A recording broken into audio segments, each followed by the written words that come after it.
Hey guys, what's up? This is iTech1 here. So Apple has just officially released their new set of AirPods and wireless charging case. In some ways, it's a little disappointing that we didn't get a design change or new color as a lot of rumors predicted, but I don't think they're entirely false.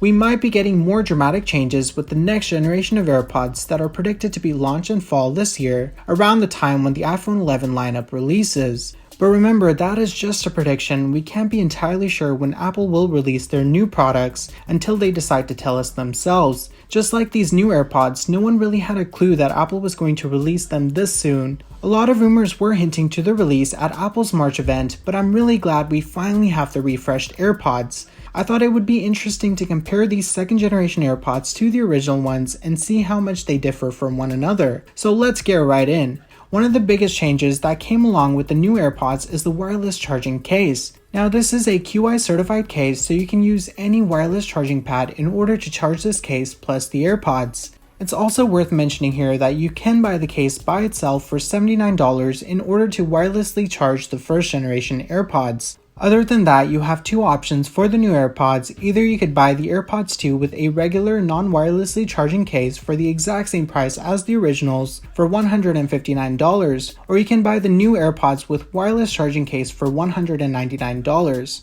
Now, the second generation AirPods and the wireless charging case do have battery life improvements over the original ones.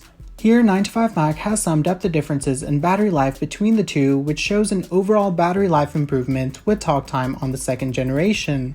In regards to the feature and performances, the two main differences between the AirPods 1 and 2 are that the AirPods 2 have hands-free Siri functionality that the AirPods 1 don't have. This means you can summon Siri with just your voice rather than having to tap on the AirPods. And the second being that the new AirPods come with the new H1 chip while the original AirPods have W1. This new H1 chip brings a lot of improvements to the second generation AirPods, which include extended battery life for talk time, less latency with connections when on a phone call, and fast pairing when switching in between devices. So overall, comparing the original AirPods with the new ones, the changes aren't really that big, other than a few internal improvements which gives better performance over the first generation. For some of you with the original AirPods, it might not be worth upgrading, but for others who don't have a pair already, I think these new pairs are definitely worth buying over the first generation. Or some of you who don't really mind choosing the original AirPods for a less price over the new ones, you should start looking for discounts in retail stores, since I'm sure the prices are going to drop on the first generation AirPods.